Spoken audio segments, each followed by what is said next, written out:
अध्यक्ष जी, मैं आपका आभारी हूं कि उत्तर प्रदेश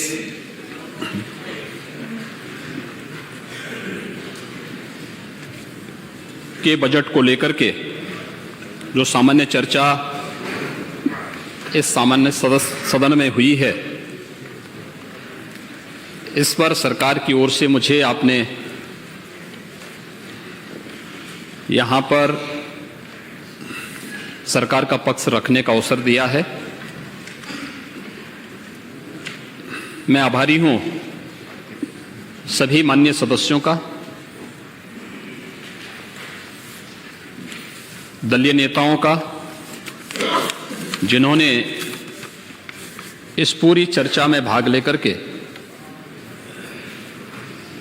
न केवल बजट के विभिन्न पक्षों पर प्रकाश डाला है, बल्कि 25 करोड़ जनमानस की भावनाओं को, उनकी आशा और उनकी आकांक्षाओं को सदन के माध्यम से सरकार तक पहुंचाने का कार्य किया है। कुल 134 माननीय सदस्यों ने इस पूरी चर्चा में अब तक भाग लिया है। इसमें सत्ता पक्ष के 83 माननीय सदस्य हैं और प्रतिपक्ष के दलीय नेताओं समेत 51 माननीय सदस्यों ने इसमें भाग लिया है। मैं इन सब का हृदय से अभिनंदन करता हूं।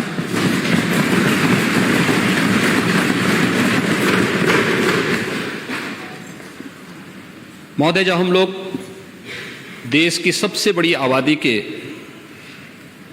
राज्य उत्तर प्रदेश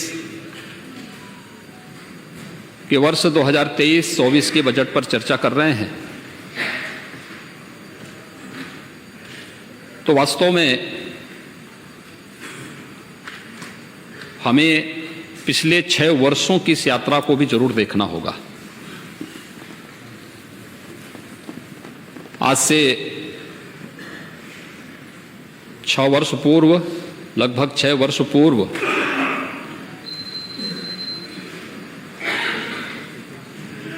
उत्तर प्रदेश के अंदर उत्तर प्रदेश की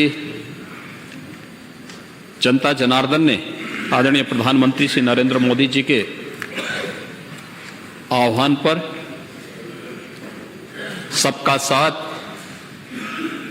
सबका विकास, सबका विश्वास और सबके प्रयास के इस मूल मंत्र को अंगीकार करते हुए उत्तर प्रदेश के अंदर सत्ता परिवर्तन करने का कार्य किया था। सत्ता परिवर्तन के फलस्वरूप 2017 से लेकर के 2022 इन 5 वर्षों तक सरकार ने सफलतापूर्वक प्रदेश के अंदर कार्य किया और जनता जनार्दन का फिर से आशीर्वाद प्राप्त हुआ। सरकार फिर से पूर्ण जनादेश प्राप्त करके आज अपना यहां पर बजट प्रस्तुत भी की। मैं धन्यवाद दूंगा अपने सहयोगी वित्त मंत्री श्री सुरेश खन्ना जी को, जिन्होंने उत्तर प्रदेश कि 25 करोड़ जनता की भावनाओं को ध्यान में रख करके अपना बजट प्रस्तुत किया और प्रदेश के अंदर एक सर्वसमावेशी समग्र विकास की अवधारणा को ध्यान में रख करके आत्मनिर्भर उत्तर प्रदेश की इस परिकल्पना को साकार करने वाला, हर एक तबके का प्रतिनिधित्व करने वाला बजट प्रस्तुत किया है, जिसमें गांव के लिए, गरीब के लिए, किसान के लिए, नौजवान के लिए, महिलाओं के लिए उत्तर प्रदेश कि भावी तस्वीर क्या होनी चाहिए, इसके लिए भी अपना बजट प्रस्तुत किया है। महोदय, पिछले 6 वर्ष के अंदर उत्तर प्रदेश के अंदर बजट का जो आकार है यह दोगुने से अधिक बढ़ा है। 2016-17 के अंदर इस प्रदेश में जो बजट प्रस्तुत हुआ था वह 3,40,000 करोड़ रुपए का बजट था। और जब मेरे सहयोगी वित्त मंत्री श्री सुरेश खन्ना जी ने सदन में बजट अपना प्रस्तुत किया 2023-24 का, तो उस बजट का आकार इस समय दोगुने से अधिक 6,90,000 करोड़ रुपए से अधिक का है। यह उत्तर प्रदेश के अर्थव्यवस्था के विस्तार को प्रस्तुत करता है। यह उत्तर प्रदेश के जीडीपी में हुई लगभग दुगनी विकास की यानी प्रगति को प्रस्तुत करता है। उत्तर प्रदेश के पर कैपिटा इनकम में हुई वृद्धि को भी प्रस्तुत करता है। और उत्तर प्रदेश की जो यात्रा इस दौरान आगे बढ़ी है वो एक जन विश्वास पर आधारित एक यात्रा है, जहां पर हर एक तबके की अपनी जवाबदेही है। कोई अपनी जिम्मेदारी से नहीं भाग सकता। पूरी प्रतिबद्धता के साथ, पूरी जिम्मेदारी के साथ हर एक तबका अपनी अपनी जिम्मेदारियों का निर्वहन कर रहा है और उसके बाद परिणाम सबके सामने है। सरकार किस प्रकार की होनी चाहिए? समस्याओं से मुख मोड़ने वाली नहीं, उसे चुनौती के रूप में स्वीकार करने वाली होनी चाहिए। सरकार ऐसी होनी चाहिए जो जनमानस के प्रति संवेदनशील हो, लेकिन भ्रष्टाचार और अपराध के प्रति जीरो टॉलरेंस की नीति के तहत कार्य भी कर सके। और मुझे बताते गौरव की अनुभूति हो रही है कि लगभग पिछले 6 वर्ष का यह कार्यकाल इन्हीं प्रतिबद्धताओं को ध्यान में रख करके हमने प्रस्तुत किया। मैं कल यहां पर नेता विरोधी दल के पूरे वक्तव्य को सुन रहा था और वह अपनी बात को कह रहे थे। मुझे आश्चर्य हो रहा था कि जब वो कह रहे थे तो उन्हें इस बात पे प्रसन्नता हो रही थी कि उत्तर प्रदेश के पैरामीटर को पिछले पायदान पर धकेलने पर उन्हें प्रसन्नता हो रही थी।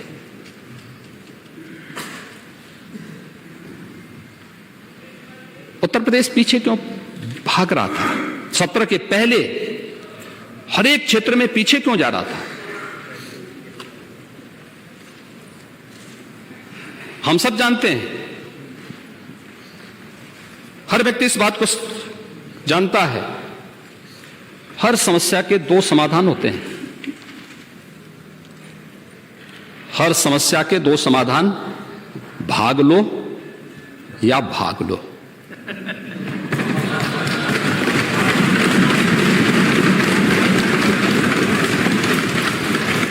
या तो उसे चुनौती के रूप में स्वीकार करते हुए उसका सामना करो, उस प्रकार की कार्य योजना बनाओ और उसके समाधान के स्तर पर पहुंचाओ, जैसे कि 6 वर्ष के अंदर किया गया। और दूसरा है, जैसे नेता प्रतिपक्ष की सीट खाली है, भाग लो।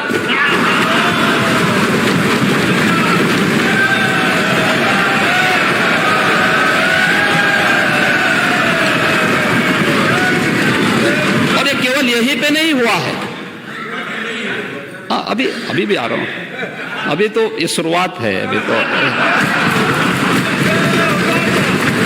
आप इतने बुजुर्ग हैं, इतने वरिष्ठ हैं, हम आपका बहुत सम्मान करते हैं। देखिए, आपका भी सम्मान करते हैं और शिवपाल जी का भी करते हैं। देखिए, उनको वहां सम्मान मिले ना मिले, हम तो करते ही हैं सम्मान। और इसलिए आखिर इतने बड़े प्रदेश के प्रति हम सबकी सामूहिक जिम्मेदारी नहीं है? ये 25 करोड़ जनता के प्रतिनिधि के रूप में हम सब इस सदन में बैठे हैं और ये जिम्मेदारी भी सामूहिक है। लेकिन क्या उस सामूहिक जिम्मेदारी के प्रति कभी हमने उस जवाबदेही को परिचय दिया? कल नेता प्रतिपक्ष कह ही रहे थे कि अगर आप दावोस गए होते तो हो सकता है 50 लाख करोड़ का प्रस्ताव आता। उनको विश्वास हो गया ना कि प्रस्ताव आ रहे हैं।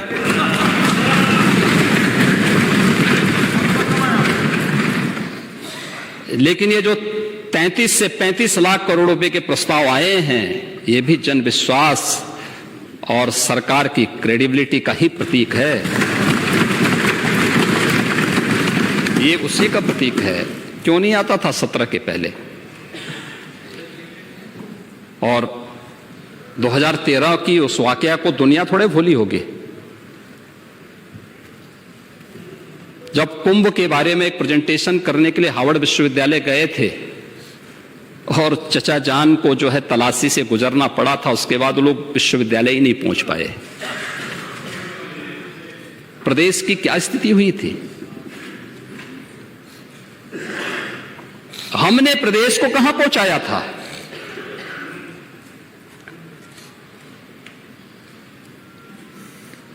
किसी एक फील्ड में उत्तर प्रदेश को आगे बढ़ाने का प्रयास किया होता है। लेकिन महोदय,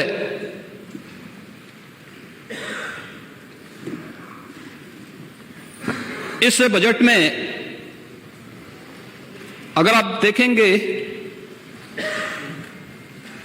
तो हमने जनता से जो वायदे किए थे उन सबको भी उसमें समाहित किया है। 2022 के विधानसभा चुनाव के पहले लोक कल्याण संकल्प पत्र हमारी पार्टी ने जारी किया था और हमारी पार्टी ने जनता के सामने जो वायदे किए थे, कुल 130 संकल्प थे।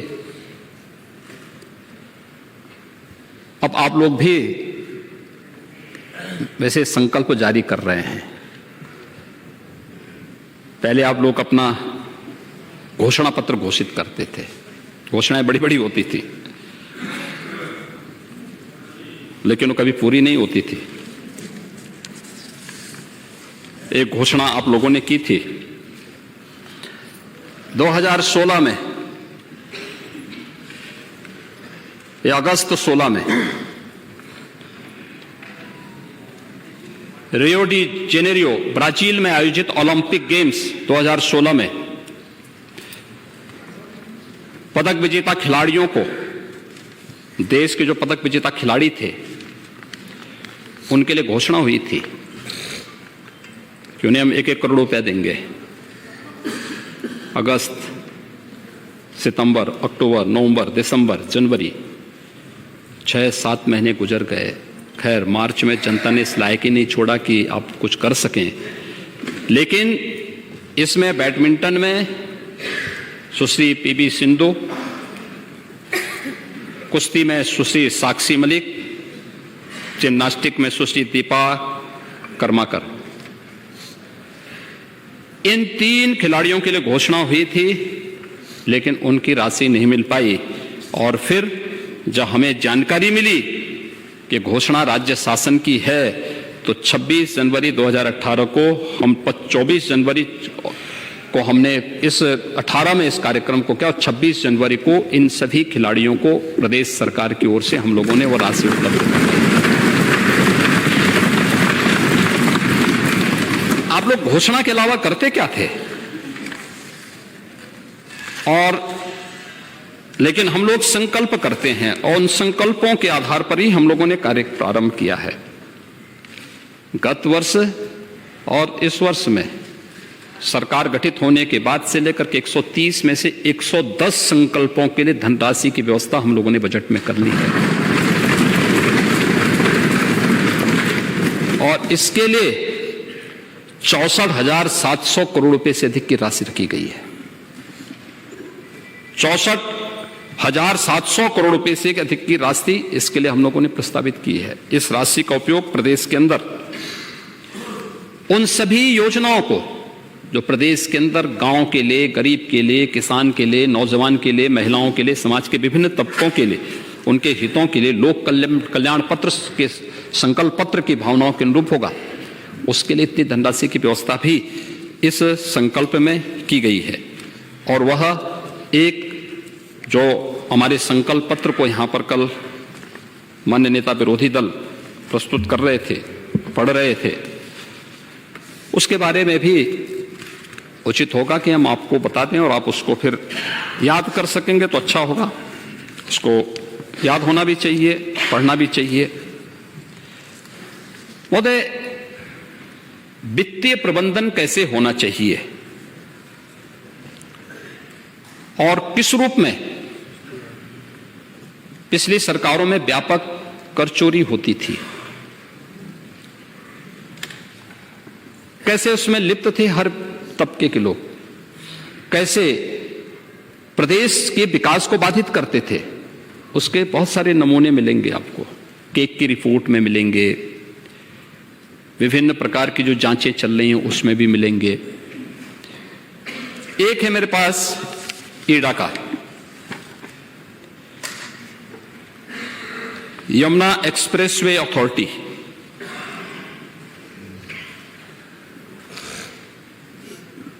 ये है इसमें how Adda went from 642 crore loss in 2016 to record profit in just 6 years। यानी 2016 तक कैसे यह 642 करोड़ रुपए के लॉस पे गया और पिछले 6 वर्ष के अंदर कैसे वह रिकॉर्ड प्रॉफिट की तरफ गया है। यह एक उदाहरण है आपके सामने।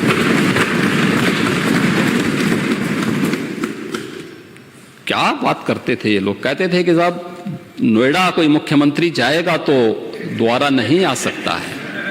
और जब मैं गया था तो नेता विरोधी दल उस समय कहते थे अब तो मैं पक्का मान लिया दोबारा नहीं। मैं कहा डंके की चोट पे आऊंगा दोबारा।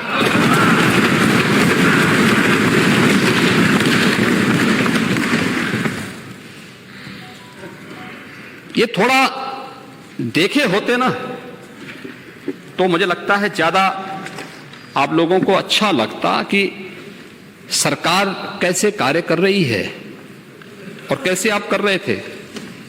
2016-17 में जो राज्य कर का राजस्व था वो कुल 86,000 करोड़ रुपए आता था और इस बार ये जो वित्तीय वर्ष अभी 22-23 का चल रहा है 31 मार्च तक जो हम कुल रेवेन्यू लेके आने जा रहे हैं वह है 2,20,000 करोड़ रुपए से अधिक का। 86,000 और 2,20,000 करोड़, आप दुगने की बात कर रहे हैं, दुगने से ज्यादा है। सेल टैक्स में जो आज जीएसटी के रूप में आया है, आपके समय में कुल 49,000 करोड़ रुपए से लेकर के 51,000 करोड़ रुपए आ पाता था 16-17 में। आज महोदय यही 22-23 में इस वित्तीय वर्ष में 1,24,000 करोड़ रुपए से अधिक का पार करने जा रहा है। एक्साइज में जगह जगह जो है इन लोगों ने एक माफिया को पूरी तरह हावी करवा दिया था हर जिले में। अभी मैं आऊंगा उस पे भी।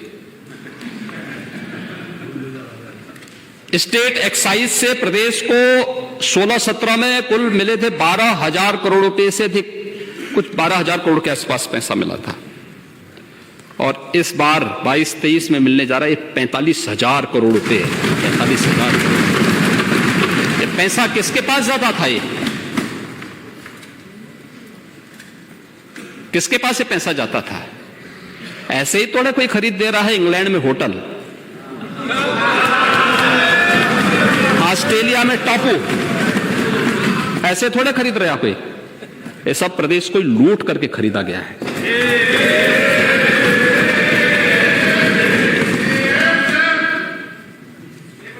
महोदय, मुझे बताते हुए आज प्रसन्नता है, उत्तर प्रदेश हमारा राज्य आज रेवेन्यू सरप्लस स्टेट है। हमारे पास आज के दिन पर जो बढ़ा हुआ राजस्व है, यह हमारे यहां लोक कल्याण का आधार भी बन रहा है। गरीबों के लिए, अन्नदाता किसानों के लिए, माता और बेटियों के लिए, नौजवानों के लिए, इन सबके कल्याण का भी आधार बन रहा है। और इंफ्रास्ट्रक्चर डेवलपमेंट के, वर्ल्ड क्लास इंफ्रास्ट्रक्चर को डेवलप करने का भी आधार बन रहा है। रेवेन्यू सरप्लस यूपी जैसे स्टेट में, जिसको आप लोगों ने बीमारू बना दिया था, आज वो बीमारू से उभर चुका है। आज देश की बड़ी अर्थव्यवस्था में उभर रहा है।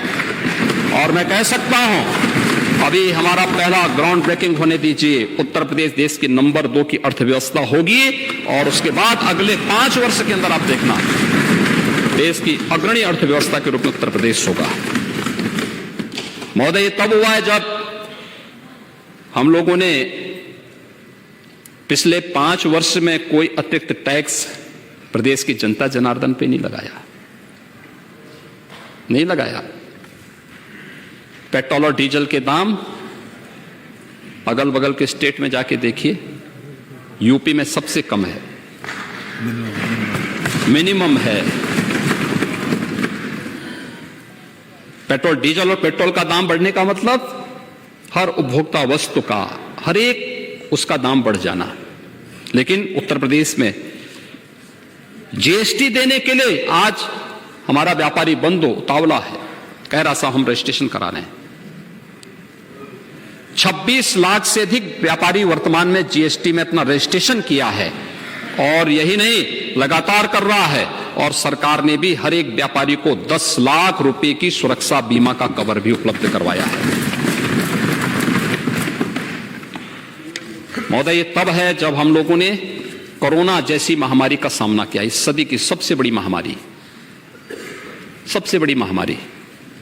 और उसमें इस महामारी के दौरान सरकार की संवेदनशीलता थी। आदरणीय प्रधानमंत्री जी की प्रेरणा से प्रदेश के अंदर फ्री में टेस्ट, फ्री में उपचार, फ्री में वैक्सीन, फ्री में राशन, ये सभी चीजें भी उपलब्ध कराई गई। गरीबों को, कमजोर तबके के लोगों को, स्ट्रीट वेंडर को भरण पोषण भत्ता, 40 लाख से अधिक प्रवासी कामगार और श्रमिकाएं, उन सबके स्किल मैपिंग के साथ साथ उन्हें समायोजन करने की व्यवस्था, इन सब को करने के बावजूद भी आज प्रदेश एक अच्छी दिशा में आगे बढ़ रहा है। हम लोगों ने कभी नहीं कहा कि हमारे पास पैसा नहीं, या बैंकों से लोन ले लेंगे। वित्तीय संस्थाओं के सामने गिड़गिड़ाने की आवश्यकता भी नहीं पड़ी। एफआरबीएम एक्ट की जो लिमिट है, उसके अंदर ही उत्तर प्रदेश की वर्तमान की व्यवस्था है।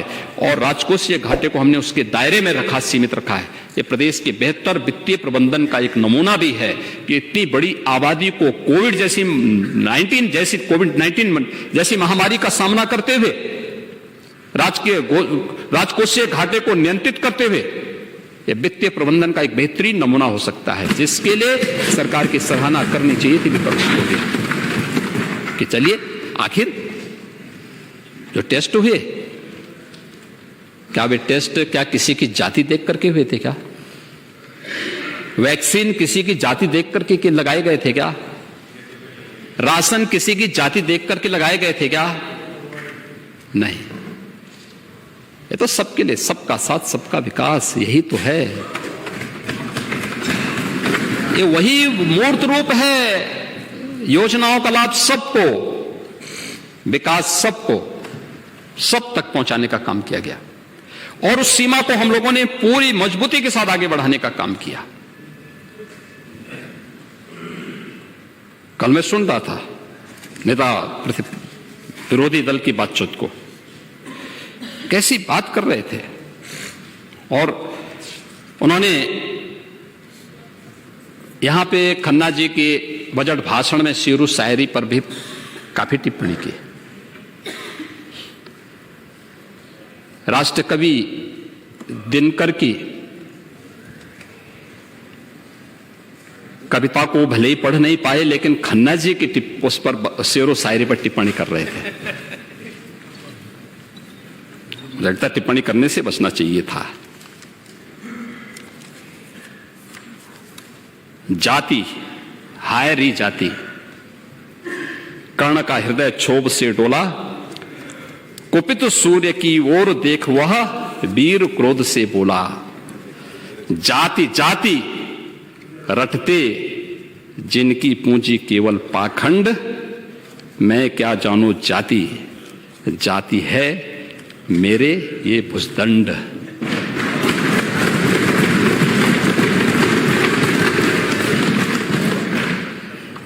महोदय, कल मैं देख रहा था, पूरे टेलीविजन रंगे हुए थे प्रयागराज की घटना को लेकर के। पूरी घटना का जो साजिश करता है उसकी फोटो वायरल हो रही थी।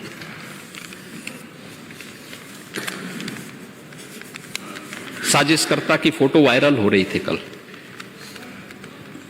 और कोई उससे भाग भी नहीं सकता है।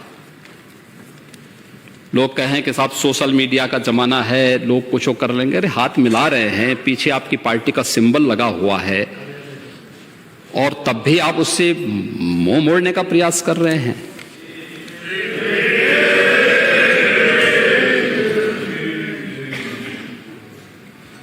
जो उमेश पाल मारा गया, क्या उसकी कोई जाति नहीं थी क्या?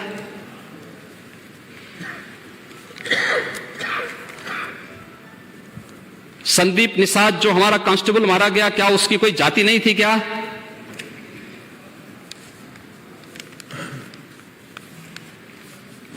यानी आप ठेका ले चुके हैं जाति का, लेकिन किसी गरीब को, किसी कमजोर को, किसी अति पिछड़े को, ऐसे पेशेवर अपराधियों को संरक्षण देकर के मरवाएंगे? ये क्या तमाशा है?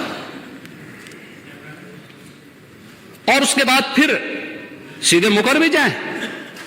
ये बड़ी अजीब सी बात है,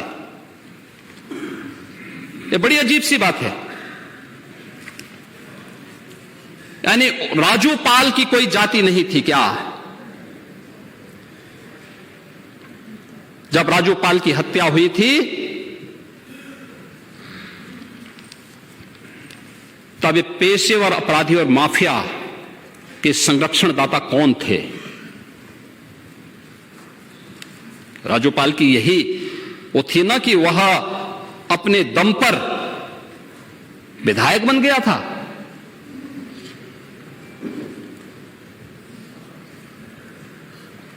आप जाति जाति की बात करते हैं। मैंने इसी बात को पिछली बार भी कहा था, जब हम विकास की बात करते हैं तो आप जाति का मुद्दा लेके आते हैं, हम गरीब कल्याण की बात करते हैं तो आप जाति के मुद्दे को लेकर के आते हैं, हम प्रदेश के इंफ्रास्ट्रक्चर को बढ़ाने की बात करते हैं तो आप जाति की बात करते हैं।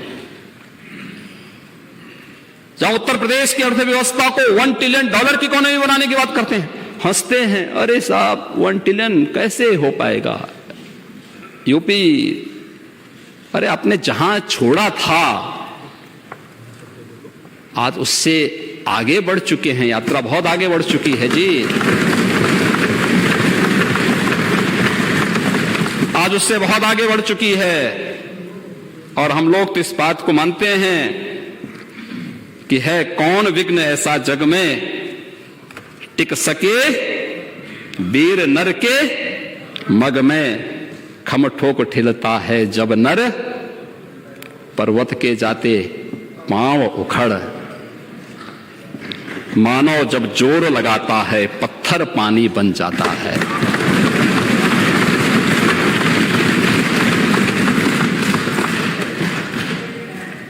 ये होगा, $1 ट्रिलियन की इकोनॉमी उत्तर प्रदेश बनेगी।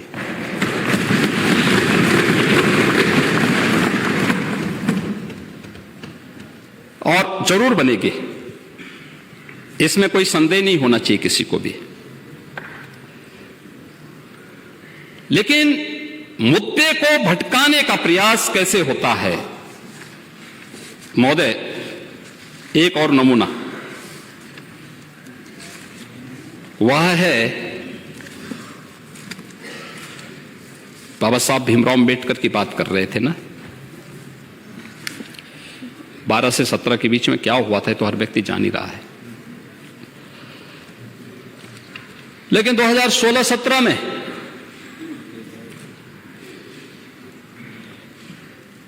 अनुसूचित जाति और जनजाति के जो बच्चे थे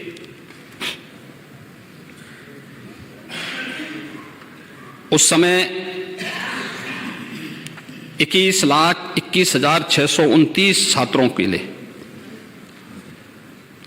तत्कालीन सरकार ने उनकी छात्रवृत्ति रोक दी थी।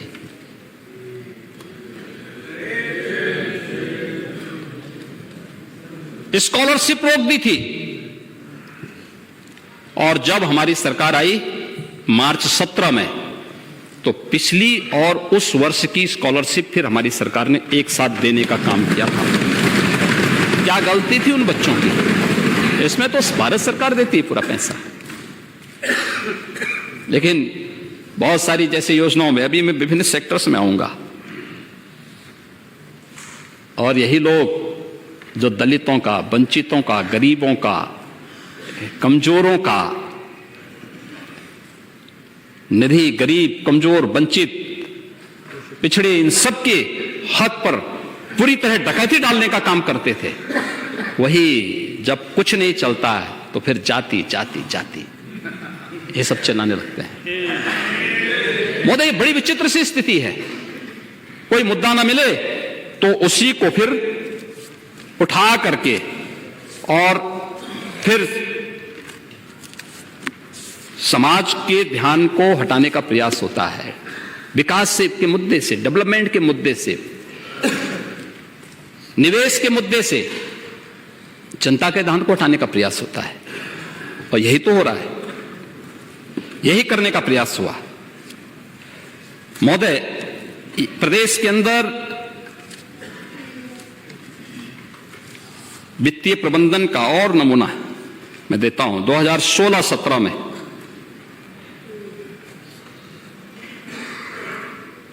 जो बजट प्रस्तुत हुआ था उसमें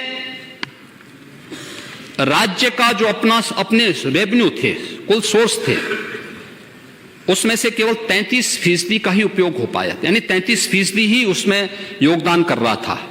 और आज जब खन्ना जी बजट को प्रस्तुत करते हैं 22-23 में, तो इसका कंट्रीब्यूशन 44% है, 44% है। 16-17 में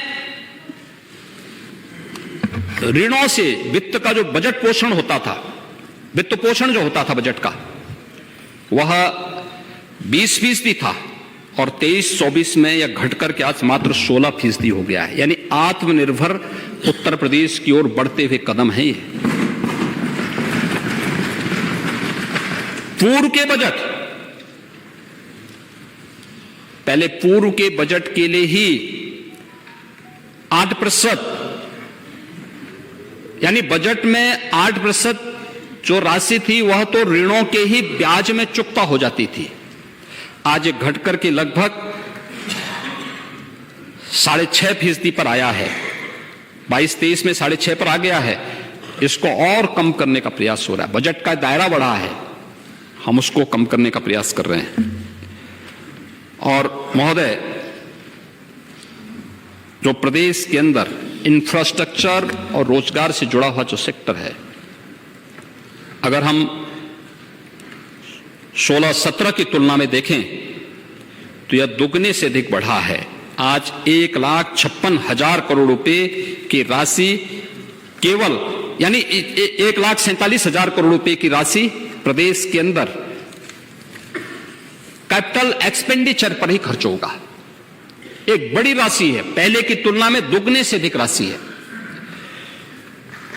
और प्रदेश के अंदर निर्यात। कल कह रहे थे नेता विरोधी दल कि ओडीओपी क्या हो गया? ये वन डिस्ट्रिक्ट वन प्रोडक्ट है, जिसने यहां की परंपरागत उत्पाद को, एमएसएमई को एक नया जीवन दिया है। और एमएसएमई को नया जीवन देने का परिणाम है कि उत्तर प्रदेश एक्सपोर्ट का एक हब बना है। आज उत्तर प्रदेश 16-17 की तुलना में दुगने से अधिक एक्सपोर्ट कर रहा है। 1,56,000 करोड़ रुपए से अधिक का एक्सपोर्ट हमारा केवल 21-22 में ही पहुंच चुका है। लेकिन ये सच है कि आप ओडीओपी तो नहीं दे पाए, लेकिन वन डिस्ट्रिक्ट वन माफिया जरूर दे दिए थे। One district one mafia. कौन जिला ऐसा नहीं था जिसमें एक नया माफिया न खड़ा हुआ? आपका कौन जिला था? कहीं संगठित अपराध में लिप्त माफिया थे, कहीं खनन माफिया थे, कहीं पशु माफिया थे, कहीं वन माफिया थे, कहीं भू माफिया थे। और ये आम उत्तर प्रदेशवासी जानता है इस बात को। आम उत्तर प्रदेशवासी इस बात को करता है। हर व्यक्ति इस बात को जानता है। लेकिन मुझे प्रसन्नता है कि हमारी सरकार ने वन डिस्ट्रिक्ट वन प्रोडक्ट की अभिनव योजना प्रदेश की एमएसएमई को देश के अंदर और दुनिया के अंदर एक नई पहचान दिलाने के लिए प्रस्तुत की थी। आज वो दुनिया की लोकप्रिय योजनाओं में से एक हो चुकी है। वैश्विक मंच पर आप देखते होंगे, जब आदरणीय प्रधानमंत्री जी दुनिया में कहीं जाते हैं और दुनिया के राष्ट्राध्यक्षों को उत्तर प्रदेश की वन डिस्ट्रिक्ट वन प्रोडक्ट से जुड़ी हुई किसी एक प्रतिकृति को उपलब्ध करवाते हैं, तो वह कलाकार, वह हस्तशिल्पी, वह कारीगर भी गौरवान्वित होता है। उसका बिजनेस वैश्विक मान्यता प्राप्त करता है। जियो टैग मिल रहे हैं, मार्केट में ओडीओपी छा रही है, यूनियन बजट का एक पार्ट बनता है। इस पर गौरव की अनुभूति करने की बजाय इसकी हम तौहीन करें, ये तो हम अपने हस्तशिल्पियों का, अपने कारीगरों का अपमान कर रहे हैं। उनको हम लोग हतोत्साहित कर रहे हैं। हमें तो इसे प्रोत्साहित करना चाहिए। वो हमारी उपलब्धि है, हमारी विरासत का हिस्सा है। आपके लिए जाति का विषय हो सकता है, हमारे लिए एक हस्तशिल्पी, एक कारीगर की कला का, उसकी हुनर का सम्मान है। और उसको सम्मान देने के लिए वन डिस्ट्रिक्ट वन प्रोडक्ट के लिए हम लोगों ने अनेक प्रकार की योजनाएं चालू की हैं। इसकी हम चर्चा भी करेंगे अभी। महोदय, हर बजट, इस बजट में जो व्यवस्था की गई है, अन्य क्षेत्रों में अलग अलग सेक्टर में अलग अलग कार्य किए गए, और इसमें खासतौर पर बैंकिंग सेक्टर में अगर हम देखेंगे 2012 से 17 के बीच में जो बैंकिंग व्यवसाय था उत्तर प्रदेश में, वो कुल 12,79,995 करोड़ रुपए का हुआ था। और 17 से 22 के बीच में यह बढ़ करके 22,06,000 करोड़ रुपए से अधिक का हुआ है, केवल बैंकिंग व्यवसाय। सीडी रेशो, बैंकों की जो पूंजी जमा हुई है उसमें से कितना पैसा यहां के यूथ को, यहां के उद्यमियों को लोन के रूप में मिला है, जो पहले 17 में मात्र 46% था, आज ये बढ़ करके लगभग 55% से अधिक हो रहा है, 55% क्रॉस कर रहा है।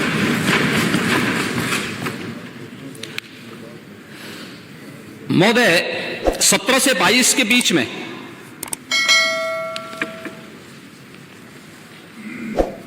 9,52,000 करोड़ रुपए से अधिक का ऋण भी वितरित हुआ है।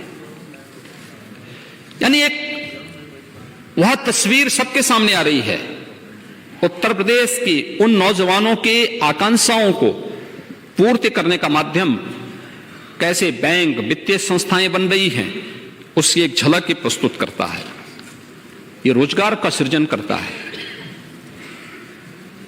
यूथ के मन में एक विश्वास भरता है, निजी निवेश को प्रोत्साहित करता है, कारीगरों के हुनर को प्रोत्साहित करता है, उसको आगे बढ़ाने का कार्य करता है, राज्य की श्रम शक्ति का सम्मान करता है और अर्थव्यवस्था में भी संतुलन लाने का कार्य करता है। भविष्य में और अधिक उत्पादन करने की क्षमता की भी आपके पोटेंशियल को देश और दुनिया के सामने प्रस्तुत करता है। आज ये प्रदेश उस दिशा में आगे बढ़ा है और उसी के लिए आज हम लोगों ने, जब यहां पे चर्चा हुई कि चर्चा होने लग गई कि आखिर कैसे इस 1 ट्रिलियन की बात कर रहे थे,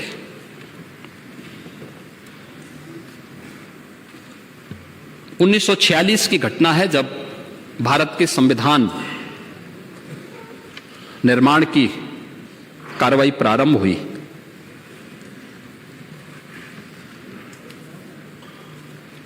पहली बैठक थी, बाबा साहब भीमराव अम्बेडकर ने अपना जो भाषण दिया था, बहुत महत्वपूर्ण भाषण है। उन्होंने उस समय कुछ बात कही थी। उन्होंने कहा था कि लक्ष्य की प्राप्ति के लिए आवश्यक है कि इति को लेकर नहीं, अर्थ को लेकर के चिंता होनी चाहिए। अर्थात लक्ष्य साफ है, प्रश्न है उसे पाने के लिए शुरुआत कैसे करें।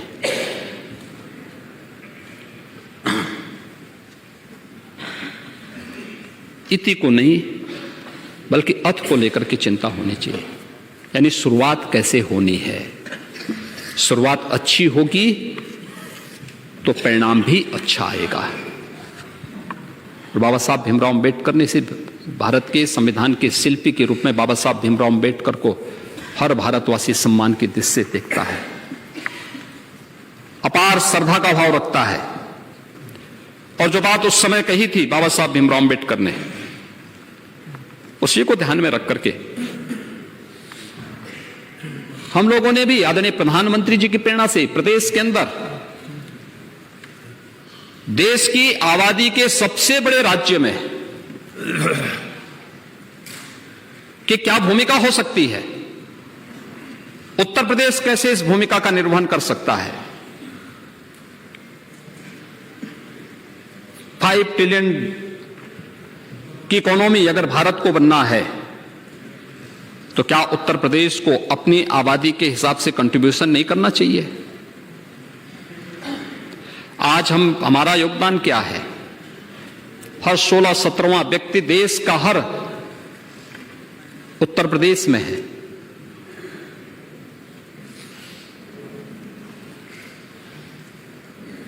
साढ़े पांच से लेकर 6.5 व्यक्ति, यानी में से एक व्यक्ति, एक पौवा भाग उत्तर प्रदेश के अंदर निवास कर रहा है। लेकिन क्या उतना कंट्रीब्यूशन हमारा है। भारत की जीडीपी में उत्तर प्रदेश का योगदान अभी तक मात्र 8% है। इसको बढ़ा के 16 से 20% तक पहुंचाना है। और उत्तर प्रदेश जिस रास्ते पर चला है ये होगा, है संभावना यूपी के अंदर। और उसी को प्राप्त करने के लिए हम लोगों ने कार्य प्रारंभ किया। नेता विरोधी दल तो कल इसी पे प्रश्न लगा रहे थे, प्रश्न चिन्ह खड़ा कर रहे थे, क्या ये संभव हो पाएगा। मुझे बड़ा आश्चर्य हो रहा था कि कैसी बात कर रहे हैं, क्यों नहीं हो सकता है।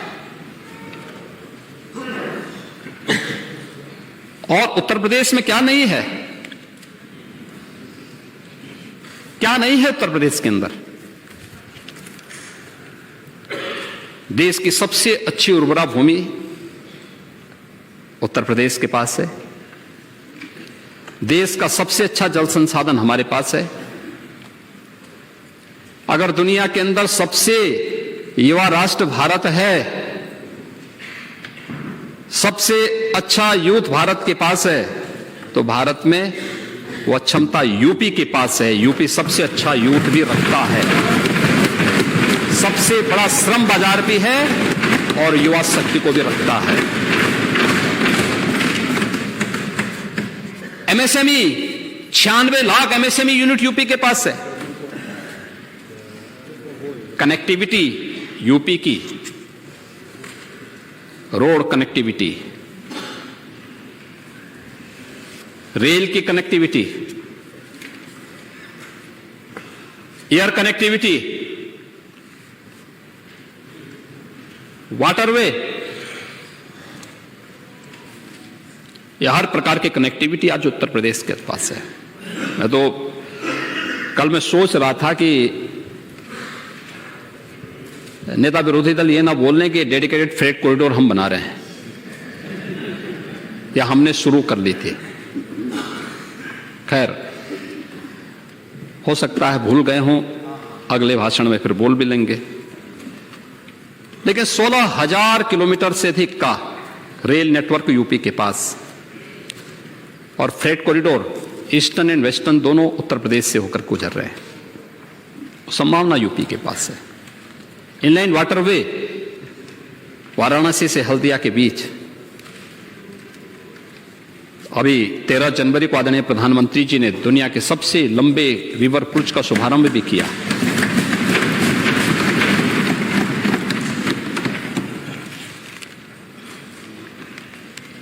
उत्तर प्रदेश के अंदर एयर कनेक्टिविटी बेहतर हुई है, व्यापक संभावनाएं हैं और इसलिए हम इस बात को मान सकते हैं कि जो आदरणीय प्रधानमंत्री जी ने 5T का मंत्र दिया, talent, tradition, trade, tourism and technology, इसको प्रदेश के अंदर विस्तार दिया जा रहा है। हर एक फील्ड में देख रहे हैं। अब केवल उत्तर प्रदेश के अंदर एक्सप्रेस हाईवे ही नहीं, हाईवे भी है। ब्रॉडबैंड ऑप्टिकल फाइबर नेटवर्क, इस पर भी फोकस किया जा रहा है। सभी 58,000 ग्राम पंचायतों में ग्राम सचिवालय का निर्माण करके सभी स्कूल कॉलेजेस को भी इन सुविधाओं से आच्छादित करने की कार्रवाई की दिशा में उत्तर प्रदेश आगे बढ़ा है। इसमें तो हर एक को खुश होना चाहिए। हमारे पास स्केल भी है और स्किल भी है। और 6 वर्ष में स्पीड भी बढ़ी है। यह भी उत्तर प्रदेश के पास है। महोदय, प्रदेश के इस पोटेंशियल का लाभ उत्तर प्रदेश को कैसे प्राप्त हो, उत्तर प्रदेश की 25 करोड़ जनता के माध्यम से देश को कैसे प्राप्त हो, इन सब पर ध्यान देने के लिए ही हम लोगों ने कार्य प्रारंभ किया। और मैं बार बार कहता हूं, देश की कृषि योग्य भूमि में से 11 से 12% हमारे पास है, लेकिन खाद्यान्न उत्पादन 19 से 20% यूपी करता है देश के लिए। अगर ये कर सकता है, और मेरा मानना है अब इसमें 3 गुना अधिक क्षमता है, इसको और 3 गुना बढ़ाया जा सकता है।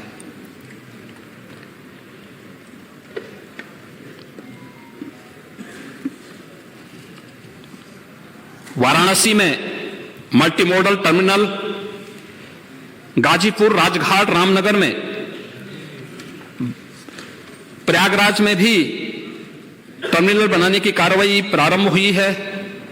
फ्लोटिंग टर्मिनल आदि बनने की कार्रवाई तेजी के साथ आगे बढ़ी है, जिससे यहां के उत्पाद को वैश्विक मंच पर पहुंचाने में हम एक व्यवस्था दे सकें। दादरी में भी मल्टी मॉडल लॉजिस्टिक हब और बोड़ाकी में भी मल्टी मॉडल ट्रांसपोर्ट हब ये विकसित किया जा रहा है। वाराणसी में 100 एकड़ भूमि में फ्रेट विलेज विकसित किया जा रहा है और प्रदेश के अंदर इनबाउंड और आउटबाउंड कार्गो के लिए ट्रांसशिपमेंट हब के रूप में यह कार्य करेगा।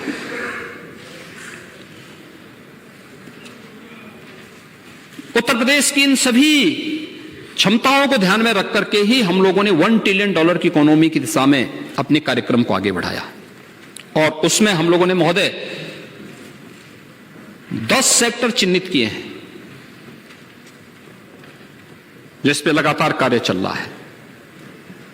मैं तो चाहता था इस सदन में $1 ट्रिलियन की इकोनॉमी पे चर्चा होनी चाहिए,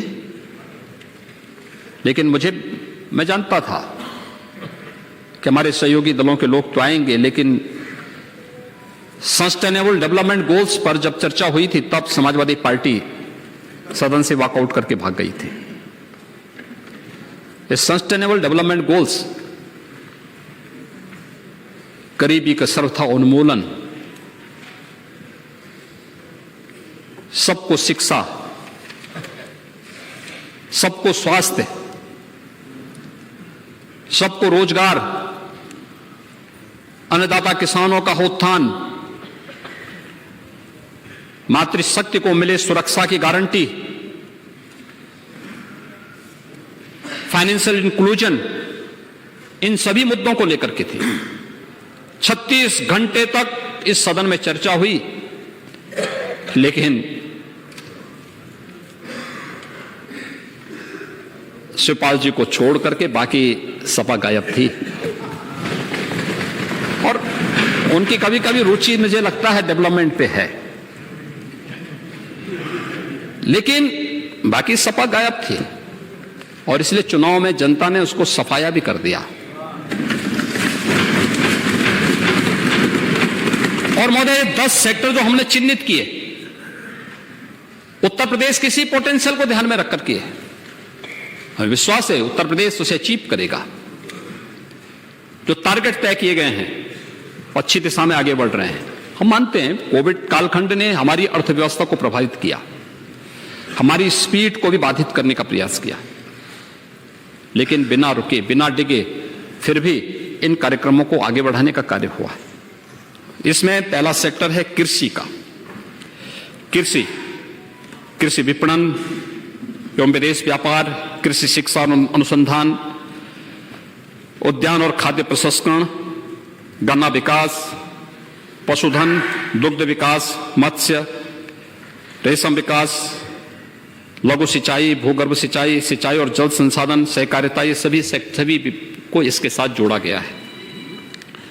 दूसरा सेक्टर है अवस्थापना और औद्योगिक विकास का। अवस्थापना और औद्योगिक विकास में विकास के साथ साथ एमएसएमई, हथकरघा और वस्त्रोद्योग, ऊर्जा, अतिरिक्त ऊर्जा, आईटी एवं इलेक्ट्रॉनिक्स, नागरिक उड्डयन, इंफ्रास्ट्रक्चर, चाहे वो लोक निर्माण विभाग के हों या एक्सप्रेस हाईवेज हों, खादी, ग्रामोद्योग, एनआरआई और संस्थागत वित्त, ये इस सेक्टर में रखे गए हैं। सामाजिक सुरक्षा, ये समाज कल्याण से जुड़े हुए महिला कल्याण, दिव्यांगजन कल्याण, सशक्तिकरण, अन्य पिछड़ा वर्ग कल्याण, अल्पसंख्यक कल्याण एवं वक्फ, श्रम और सेवायोजन, खाद्य और रसद, ये सभी इस सेक्टर में रखे गए हैं जिस पर कार्य चल रहा है। चिकित्सा और स्वास्थ्य सेक्टर, इसमें चिकित्सा, स्वास्थ्य एवं परिवार कल्याण, चिकित्सा शिक्षा, आयुष, बाल विकास एवं पुष्टाहार, खाद्य एवं औषधि प्रशासन, ये सभी विभाग इस सेक्टर के अंदर कार्य कर रहे हैं। ग्राम्य विकास सेक्टर में ग्राम्य विकास, पंचायती राज, नमामि गंगे एवं जलापूर्ति, राजस्व और ग्रामीण अभियंत्रण सेवा, ये सभी इस सेक्टर के अंदर कार्य कर रहे हैं। नगरीय विकास सेक्टर, आवास एवं शहरी नियोजन, नगर विकास, नगरीय रोजगार एवं गरीबी उन्मूलन, पर्यावरण तथा वन, वन्य जीव, ये सभी इस सेक्टर के अंतर्गत कार्य कर रहे हैं। पर्यटन और संस्कृति सेक्टर में संस्कृति, पर्यटन, धर्मार्थ कार्य, ये सभी भाषा आदि इस सेक्टर के अंदर है। शिक्षा के सेक्टर में बेसिक, माध्यमिक, उच्च, व्यावसायिक, तकनीकी और युवा कल्याण से जुड़े हुए सेक्टर हैं। राजस्व संग्रह में इसमें जीएसटी है, कर एवं निबंधन है, आबकारी है, परिवहन, भूतत्व एवं खनिज कर्म और विविध सेक्टर में गृह है, सचिवालय प्रशासन, कार्मिक और होमगार्ड जैसे हैं। प्रत्येक सेक्टर की बहुत क्लोज मॉनिटरिंग हो रही है, उसके टारगेट फिक्स किए गए हैं और उस पर हम लोग निरंतर कार्य कर रहे हैं। मैं भी सेक्टर वाइज थोड़ी चर्चा इस पर जरूर करूंगा, क्योंकि कुछ सेक्टर से जुड़े हुए यहां पर चर्चा भी इसके बाद होने जा रही है। लेकिन सबसे बड़ी बात यह है कि बजट में एक चर्चा की गई, एक घोषणा हुई है फैमिली आई कार्ड की। हर परिवार के न्यूनतम एक सदस्य को रोजगार या स्वरोजगार से जोड़ने के एक महान लक्ष्य की पूर्ति के लिए हम प्रत्येक परिवार की मैपिंग कर रहे हैं और इस दिशा में हमारा कार्य लगातार जारी है और बहुत शीघ्र न केवल रोजगार अथवा स्वरोजगार का भी तो शासन की उन योजनाओं से भी जोड़ने का। राशन कार्ड किसके पास है, आवास की सुविधा की क्या स्थिति है, शौचालय की स्थिति क्या है, विद्युत का कनेक्शन की क्या स्थिति है, उज्ज्वला योजना की क्या स्थिति है, पेंशन की क्या स्थिति है, किन किन योजनाओं से परिवार आच्छादित है, किसकी आवश्यकता उसको है, बिना भेदभाव के, कोई जाति नहीं, कोई मत नहीं, कोई मजहब नहीं, हर उत्तर प्रदेश वासी के लिए फैमिली आई कार्ड, इसकी घोषणा इस बजट में इसमें की गई है। महोदय, उत्तर प्रदेश की स्पीड को देखना है। नीति आयोग ने 112 आकांक्षात्मक जनपद चिन्हित किए थे देश के अंदर। ये आकांक्षात्मक जनपद वे थे जो विकास की दौड़ में पिछड़ गए थे।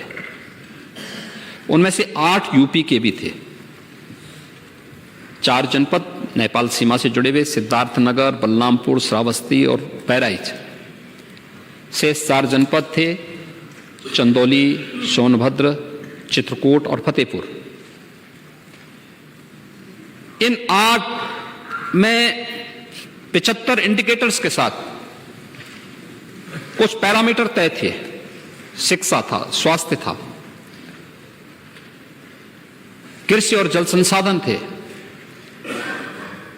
स्किल डेवलपमेंट और रोजगार था, फाइनेंशियल इंक्लूजन था। ये सभी सेक्टर थे जिन पैरामीटर्स पे कार्य होना था। और उस पर कार्य करते समय 2017 के पहले की तस्वीर क्या है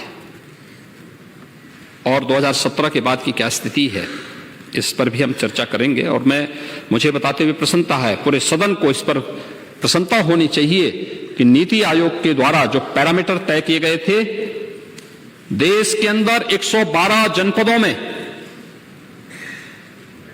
जिन 10 जनपदों ने विकास की रफ्तार को सामान्य जनपदों की तर्ज पर आगे बढ़ाया है, 10 में से 5 उत्तर प्रदेश के जनपद थे, 5। और टॉप 20 में उत्तर प्रदेश के सभी 8 के 8 जनपद है। और उसी फार्मूले को अपनाते हुए हम लोगों ने आज विकास खंडों की तरफ भी इस यात्रा को प्रारंभ किया है। 100 विकास खंड को एस्पिरेशनल विकास खंड की उन्हीं पैरामीटर, उन्हीं इंडिकेटर्स के आधार पर चिन्हित करते हुए उनको विकास की प्रक्रिया के साथ जोड़ने की व्यवस्था। बजट में 100 नगर निकायों की भी घोषणा हुई है।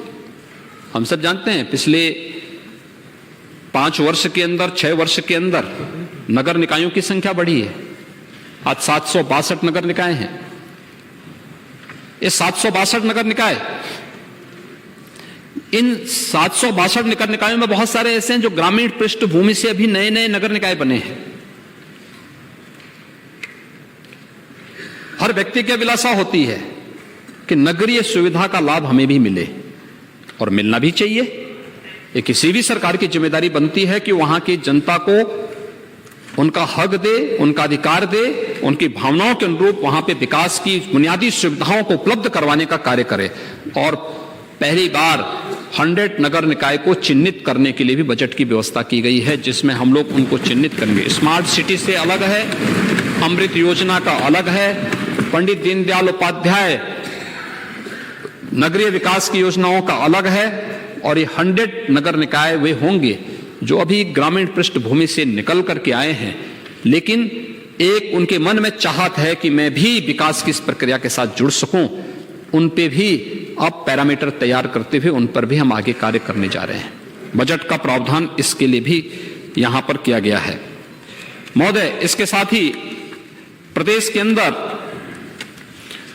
हर जनपद की, यानी स्टेट की जीडीपी तो है, हर जनपद की भी अपनी जीडीपी हो। और मैं अभिनंदन करूंगा पूरे सदन का कि उसकी शुरुआत आप लोगों ने कर दी है।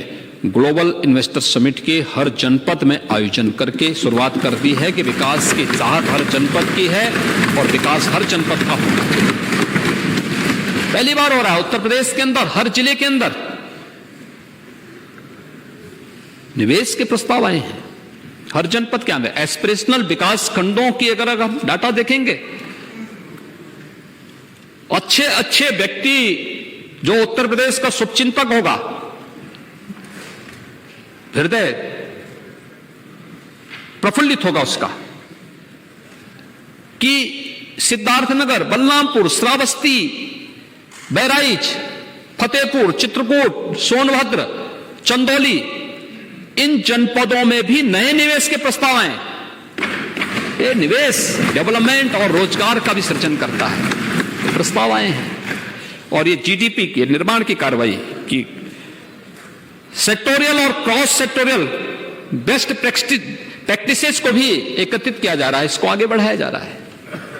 उसके माध्यम से प्रदेश की इकोनॉमी को बूस्टअप करने की एक नई दिशा में एक नया प्रयास। और महोदय, इसमें जो सबसे बड़ी बात है वह जो हमें प्रस्ताव प्राप्त हुए 33 से लेकर 35 लाख करोड़ रुपए के प्रस्ताव जो प्राप्त हुए हैं, ये केवल अब एक क्षेत्र विशेष में नहीं है। मैं कह सकता हूं पूर्वी उत्तर प्रदेश में भी 10 लाख करोड़ रुपए के प्रस्ताव हुए हैं। बुंदेलखंड में भी 4,29,000 करोड़ रुपए के प्रस्ताव प्राप्त हुए हैं और 75 के 75 जनपदों के लिए प्रस्ताव प्राप्त हुए हैं। ये क्षेत्रीय आर्थिक असंतुलन को भी दूर करने में मदद करेगा। ईज ऑफ डूइंग बिजनेस में उत्तर प्रदेश की जो उपलब्धि है वो हर व्यक्ति जान रहा है कि 14 से नंबर 2 पर आना, देश के अंदर इस स्पीड को और तेजी के साथ रिफॉर्म करते हुए, हर सेक्टर में रिफॉर्म करते हुए आज जिस दिशा में उत्तर प्रदेश आगे बढ़ा है वह एक अच्छा प्रयास है। और मैं इसलिए आज के इस अवसर पर जो हमने सेक्टर चिन्हित किए हैं, मेरा मानना है कि 6,90,000 करोड़ रुपए का जो बजट है यह उत्तर प्रदेश की आशा और आकांक्षाओं के अनुरूप एक सर्वसमावेशी समग्र विकास की आधारशिला के साथ ही आत्मनिर्भर उत्तर प्रदेश की आधार को रख रहा है। उत्तर प्रदेश को एक स्पष्ट दृष्टि दे रहा है और उसका पूरा प्रावधान इस बजट में किया गया है। मैं इसके लिए अपने वित्त मंत्री को और उनकी पूरी टीम को हृदय से धन्यवाद देता हूं। महोदय, जो अलग अलग सेक्टर चिन्हित हैं $1 ट्रिलियन के लिए भी, और उसका किस रूप में यहां पर किया गया है आप देखेंगे। 2017 के पहले क्या था, चीनी मिलें औने पौने दाम पर बिक रही थी या बंद हो रही थी, किसानों की आय बढ़ने का कोई प्रयास नहीं, किसान आत्महत्या करने को विवश थे, फसल खरीद में दलालों का हस्तक्षेप था, कृषकों हेतु दूसरी मंडी में उत्पाद विक्रय के प्रावधान नहीं थे, मंडी परिसर के बाहर विक्रय पर प्रतिबंध था, मंडी यार्ड के बाहर कृषि उत्पाद के विक्रय पर पूरी तरह प्रतिबंध था, और मंडी शुल्क की दर 1-2% थी। हर व्यक्ति परेशान था और महोदय 17 के बाद अगर आपको देखना है, अन्नदाता किसान सरकार की शीर्ष प्राथमिकता में है। सरकार का पहला बजट ही अन्नदाता किसान को समर्पित था। हमने पहले ही कैबिनेट में अन्नदाता किसानों के 36,000 करोड़ रुपए के कर्ज माफी के कार्यक्रम को आगे बढ़ाया था। 86 लाख किसानों को इसका लाभ दिया। प्रदेश के जो स्टेट जीडीपी है उसमें एग्रीकल्चर का योगदान आज भी 26% है। उत्तर प्रदेश जैसे राज्य के लिए बहुत बड़ी बात है और उत्तर प्रदेश को इस दिशा में फोकस करना ही था और राज्य सरकार ने जो इस कार्यक्रम को आगे बढ़ाया था। 2016-17 की तुलना में 2022-23 में कृषि विकास की दर स्थिर मूल्य के आधार पर अगर हम देखेंगे, ये 3 गुना, लगभग 3 गुना बढ़ी है।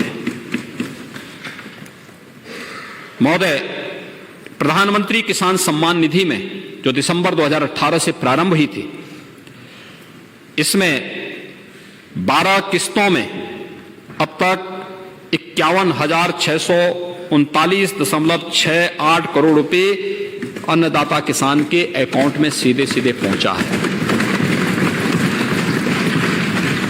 मैंने पिछली बार भी कहा था, आज की आवश्यकता क्या है? विष मुक्त खेती। एक cancer, kidney failure, liver failure के जो मामले आ रहे हैं, असमय हार्ट अटैक के जो मामले आ रहे हैं, क्षमता से अधिक केमिकल, फर्टिलाइजर, पेस्टिसाइड का उपयोग करने का दुष्परिणाम है। गौ आधारित प्राकृतिक खेती को बढ़ावा देने के लिए आज कृषि विभाग ने इस पर कार्य प्रारंभ किया है। हमारे कृषि मंत्री इस पर विस्तार से बताएंगे भी कि जैविक खेती और प्राकृतिक खेती क्या है, कितनी कार्यशालाएं उन्होंने की हैं, कैसे इसका विस्तार दिया है, कैसे हर कमिश्नरी हेडक्वार्टर पे हम वहां पर लैब्स की स्थापना कर रहे हैं, कैसे अन्नदाता किसान की आमदनी को आगे बढ़ाने और विष मुक्त खेती से हम एक किसान की आर्थिक समृद्धि का मार्ग प्रशस्त कर सकते हैं, इस पर कार्य प्रारंभ हुआ है। सिंचाई 17 के पहले की स्थिति क्या थी? सरयू नहर राष्ट्रीय परियोजना 1972-73 में इस परियोजना के बारे में योजना आयोग ने अपनी कार्य योजना को आगे बढ़ाया था। 2017-18 तक भी नहीं बन पाई थी, फुर्सत ही नहीं थी। अच्छा, धन्यवाद आपको। चलिए, मुझे तो अच्छा लगा शिवपाल जी, आपको याद है। आपकी इस सद्भावना के लिए और ईश्वर करे आपकी यादाश्त बनी रहे, मैं इसके लिए आपको बहुत बहुत अभिनंदन करता हूं आपका। लेकिन बाणसागर, हाँ, आपसे पहले प्रारंभ हो गई थी। और बताइए, और क्या? मैं आ रहा हूं।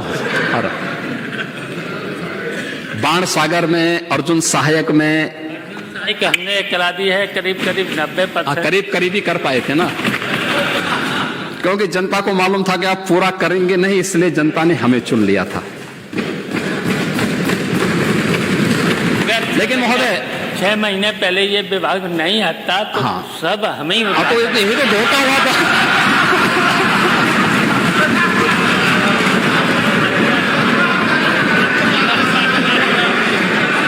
आपके साथ अन्याय तो जरूर होता है, सचमुच। देखिए, आप व्यवहारिक चीज, जमीन पे आप संघर्षों से बढ़े हैं तो आपको संघर्ष की कीमत भी मालूम है। और आप सचमुच अगर यहां पर होते ना तो तस्वीर कुछ और होती। लेकिन समस्या क्या है ना, जागो तभी सवेरा। अरे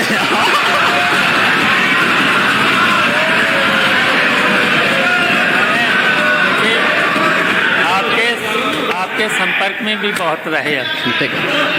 बहुत 3 साल संपर्क में रहे। अभी भी हमारा संपर्क है। अरे अभी भी संपर्क है। तो आपको सब पता है। हाँ। फिलहाल कुछ नहीं। इन लोगों को कंफ्यूजन नहीं होना चाहिए।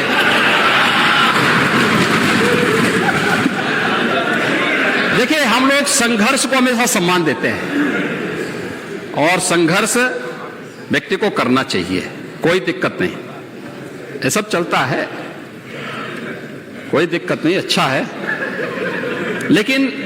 लेकिन 17 से लेके 22 के बीच में सिंचाई की 20 से अधिक परियोजनाएं हम लोगों ने पूरी की और जिनसे अब अन्नदाता किसानों को जल उनके खेत के लिए पानी मिलना प्रारंभ हुआ है। 11 डैम मैंने बुंदेलखंड में और बना दिए और 100 तालाब खुदवा दिए। ये भी तो बता। आप करना चाहते थे, आपको करने नहीं दिया गया। देखिए, जितना पैसा आप करा दिया, जितना पैसा हम दे रहे हैं, अगर इतना पैसा आपको भी दिया होता तो आप भी कर सकते थे। नहीं, डबल इंजन